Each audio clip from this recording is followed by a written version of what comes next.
हमको friends welcome to my YouTube channel. चलिए आइए अब हम नॉवल का पार्ट नंबर 29 स्टार्ट करते हैं। अगर आपको ये वीडियो अच्छी लगे तो लाइक ज़रूर कर दीजिएगा। यार अश्क मुबारक हो, भाभी ने भी हाँ कर दी है। अब तो अपना मुंह ठीक कर ले। शफी के बाप पर अश्क ने से गुस्से से घूरा। लगता है तेरा पारा अब तक खाई है, रुक तेरे लिए पानी लेकर आता हूँ। शफी उसके गुस्से से खुद को बजाता हुआ सामने लगे टेबल पर से पानी लेने गया था, जहाँ एक लड़की पहले ही खड़ी पानी भर रही थी। पहले वो काफी देर उसके पीछे खड़ा उसके हटने का इंतजार करता रहा, मगर अब से उसकी बर्दाश्त बाहर हो चुकी थी। Excuse me. शफी के पापा सुनने पलट कर पीछे खड़े शख्स को देखा था। जब शफी की नजर इस पर पड़ी तो जैसे वो वहीं पर जम सा गया था। यस, सोनी ने एक स्टाइल से पूछा। अगर आपका हो गया है तो मुझे भी मौका मिल सकता है। क्या मतलब? सोनी नासमझी में से उसको घूरने लगी। वो शक्ल से तो काफी पढ़ा लिखा लग रहा था, मगर उसकी बातें कुछ अजीब सी थी। आई मीन मुझे पानी लेना है। हाँ तो ले, किसने रोका है?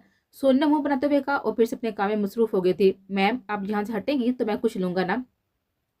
शफी के पापा सोनी पर पड़े हट्टे पीछे हटी, मगर इस बार उसके चेहरे पर सख्त तासरा थे। तो यहाँ क्या पानी की एक ही टैंकी लगी हुई है? इतनी सारी है, मगर आपको यहीं से पानी लेना है? सोनी अपनी बात उसके मुंह पर मारने वाले अंदाज में कहते हुए पानी से बड़ा हुआ गिलास वहीं टिपे पर पटक कर वहां से चली गई थी, जबकि शफी तो उसे देखते ही रह गया था।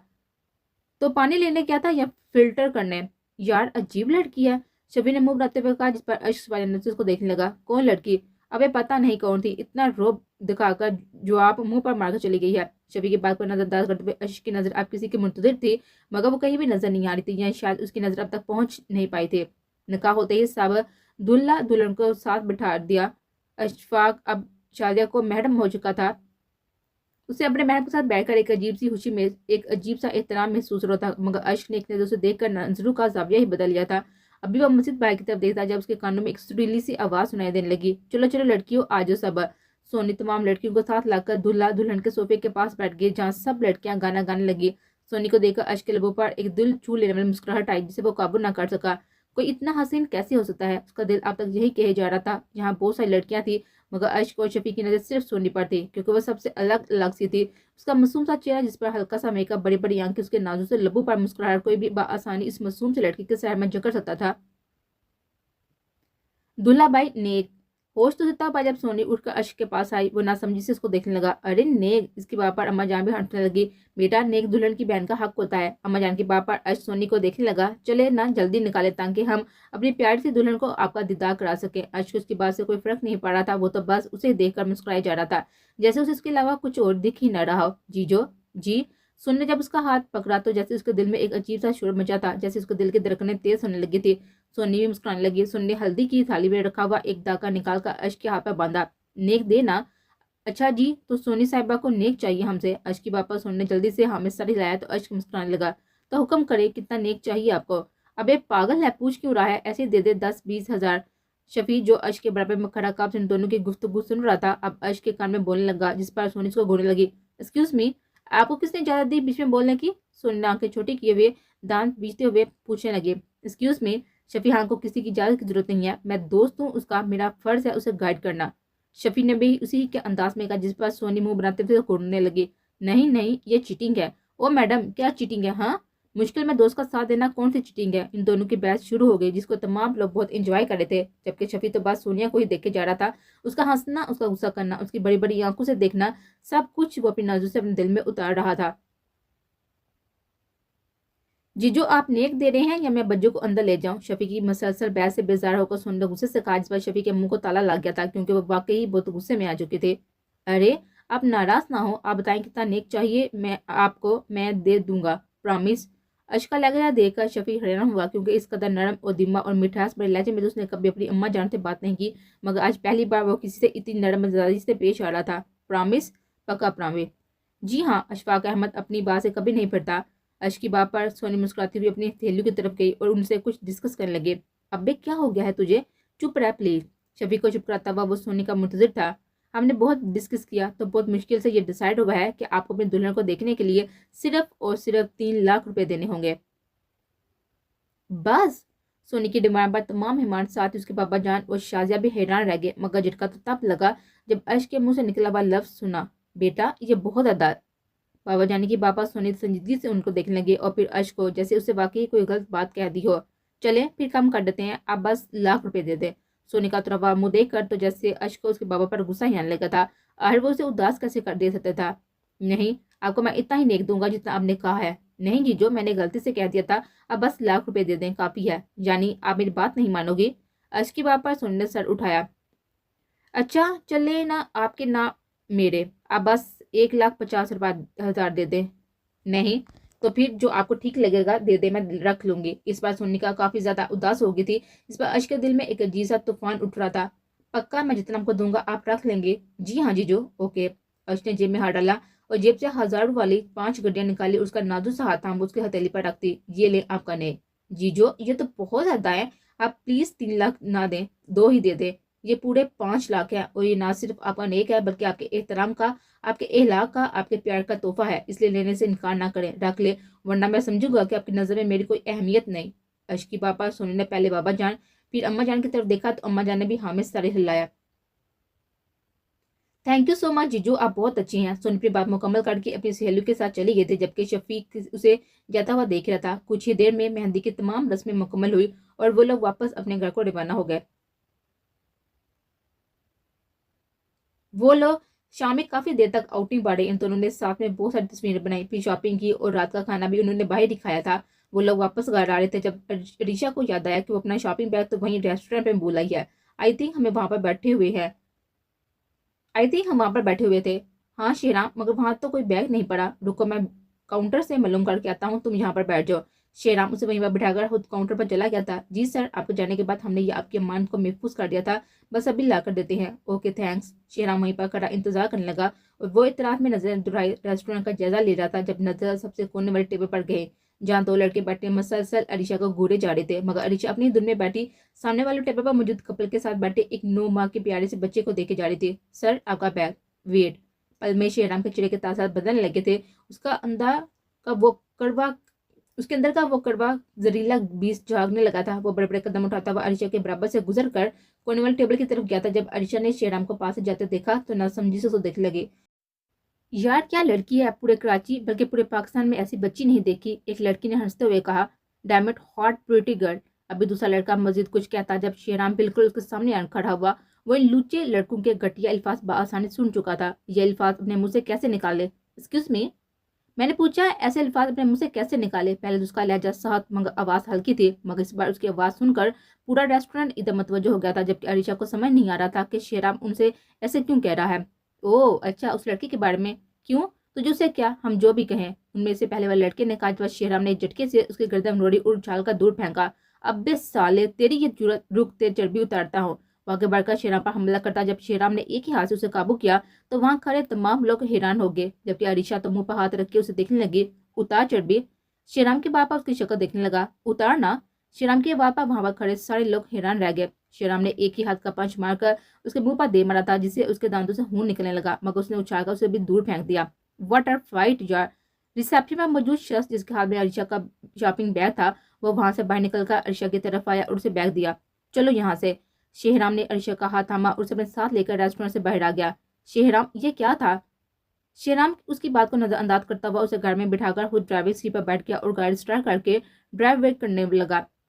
शेहराम, मैं पूछ रही हूँ क्या था ये सब? चुप, एकदम चुप। शेहराम की आंखें अब तक गुस्से से लाल थी। अरीशा को उसका इस हालत पर गुस्सा हो पा रहा था। वह खामोशी से बैठी दूसरी तरफ देखने लगी थी। अभी गाड़ी थोड़ा ही दूर गई थी जब किसी की गाड़ी उनकी गाड़ी के सामने आ रही थी तो शेहराम ने ब्रेक लगाई, वो भी सिर्फ इस वजह से उसका साथ अरीशा थी, वरना इस तरह की हरकत पर वो बिना रहम किए गाड़ी को ठोकता ही चला जाता था और ऐसा काफी बार पहले भी कर चुका था। शेहराम, ये लोग कौन है? प्लीज चले यहाँ से। अरीशा का डर मजीद बढ़ गया था जब उसने उस बड़ी सी गाड़ी से 2 गार्ड्स हथियार समेत बाहर आते देखे। चाहे कुछ भी हो जाए गाड़ी से मत निकलना। शेहराम ने सामने देखते हुए अल्फाज किए, जिस पर अरीशा ने उसे हाथ पर से पकड़ कर रोका।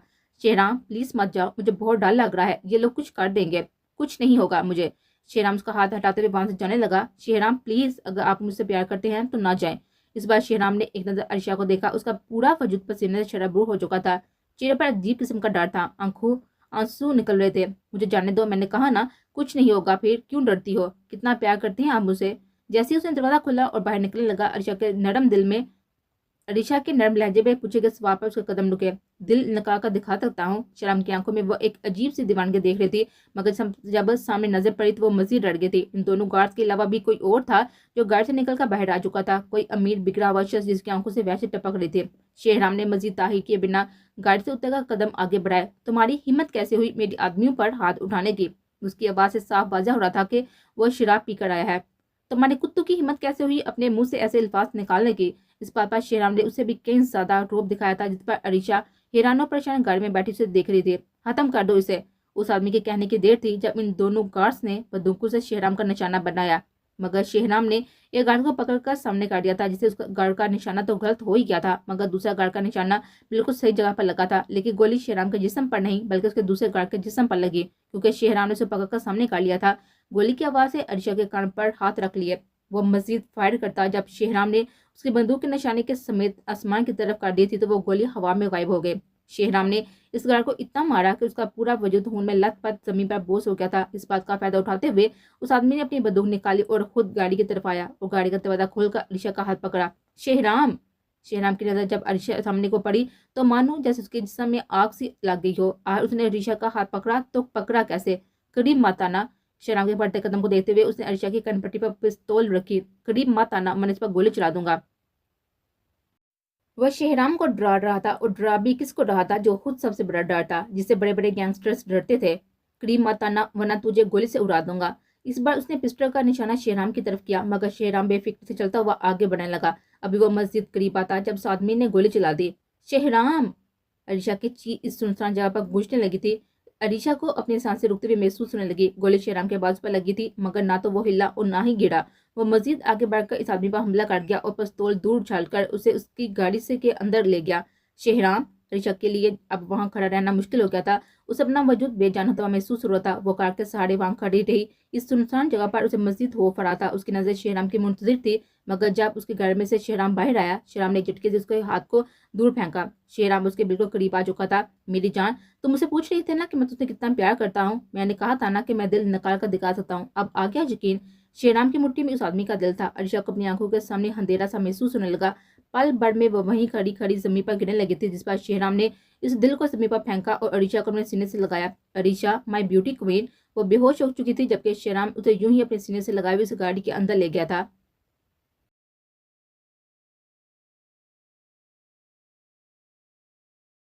रोहेल, क्या हुआ है? बाबा को बताएं। ये लोग क्यों चुप हैं?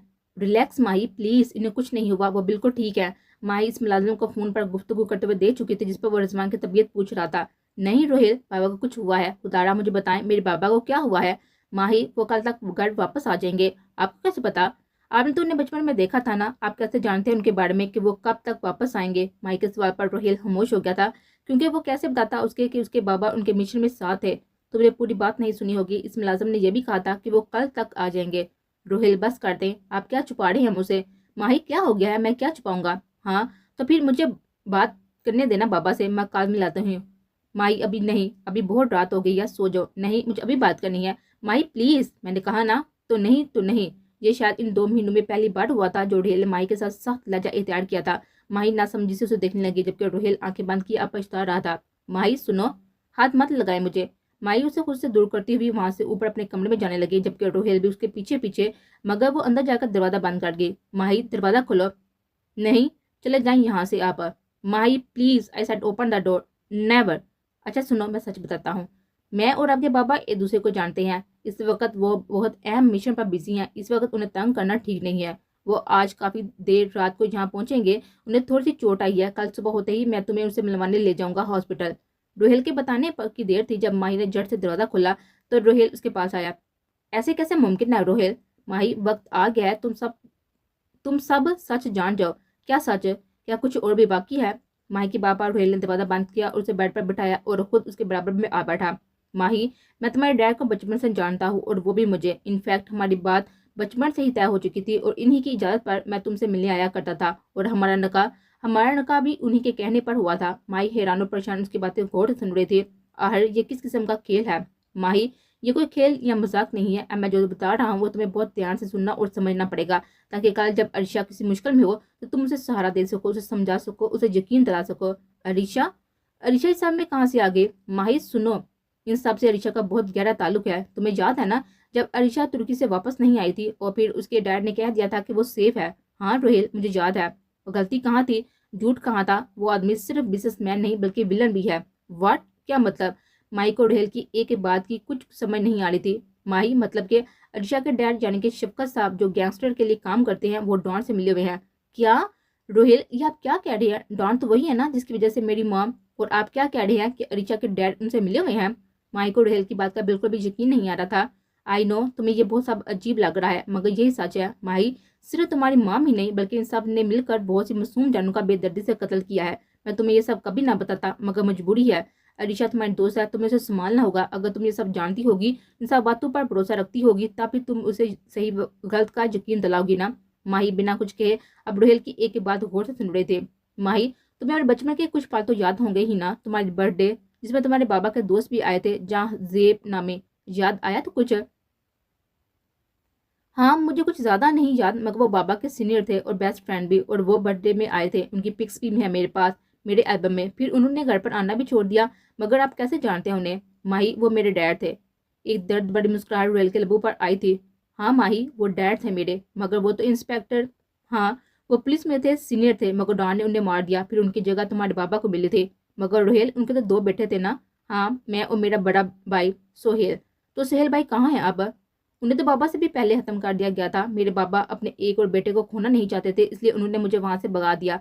वो लोग हमारे घर में आ चुके थे और उस वक्त मेरे बाबा फायरिंग की जद में आकर इस दुनिया से रुखसत हो गए थे। रोहेल के चेहरे पर आंसू गिरने लगे थे, जिसे आगे बढ़कर माही ने अपने हाथों से साफ किया था। माही, ना मैंने और ना ही तुमने अपनी पसंद की शादी की है। ये फैसला बचपन में ही हो चुका था, तुम्हारे और मेरे डैड के दरमियान। मेरा तुमसे और सुहेल भाई का हुरैन से। हुरैन हमारी कजन है, वो भी पहले तुम्हारी तरह बहुत खुश मिजाज सी थी, मगर जब उसने मेरे छोटे से हाथों से सुहेल का बेजान वजूद छुआ था तो अपने दोस्त के मरने पर बिल्कुल खामोश सी हो गई थी। तब से अब तक उसने किसी की तरफ देखा भी नहीं है। नौफल बहुत अच्छा लड़का है, मगर हुरैन खुद को आज भी सुहेल की अमानत कहती है। उसने अपनी सारी जिंदगी इंतकाम लेने के लिए वक्फ कर दी थी। तो क्या वो सब लोग आज भी हम सब के दुश्मन हैं? हाँ बिल्कुल। और तुम्हारे डैड इस डॉन को यहाँ लाने गए हैं ताकि उसके पड़ काट कर उसे जेल में डाल दिया जाए। रोहिल के बाबा माही ने इस बात में सर हिलाया, मगर ये बाबा वो बार बार सोची जा रही थी। रोहिल, अगर अरीशा अपने डैड के पास नहीं थी तो कहाँ थी? शेहराम के पास। शेहराम? कौन शेहराम? हमारी कामयाबी का असल जिम्मेदार, हमारी चलती हुई सांसों की वजह, हम सबका मुहाफिज बीस्ट। जब उसकी आंख खुली तो उसका पूरा जिस्म बुखार से टूट रहा था। उसे अपना सर अब तक चकराता हुआ महसूस हो रहा था। अभी वह नासमझी से बिस्तर से उठने की कोशिश करती, जब शेहराम ने उसे रोका। उसके सराहने बैठा हुआ उसे ही को देख रहा था। जब बरीशा की नजर अपने बराबर में बैठे वजूद पर गई तो वो डर से कांपने लगे। उसे कुछ देर पहले वाला मंजर याद आने लगा था। खून, इंसान का दिल, वो लड़ाई, शेहराम के बाजू पर गोली लगना। जान, लिसन प्लीज, आराम करो, उठने की जरूरत नहीं है। शेहराम ने उसके माथे पर बालों को हटाते हुए उसे अपने करीब किया, मगर डर अरीशा की आंखों से छलक रहा था। शेहराम, वो सब क्या था? और आपका हाथ? उसकी नजर शेहराम के हवाबंदी पट्टी पर गई थी, क्योंकि वो इस वक्त बिना शर्ट के था तो उसके जख्म पर बंधी हुई पट्टी साफ वाजह हो रही थी। मैं ठीक हूँ, तुम सो जाओ, तुम्हें आराम की जरूरत है, हम कल बात करेंगे। शेहराम उसे अपने सीने से लगाए थपकी देने लगा था, मगर अरीशा वो सब कैसे भूल सकती थी?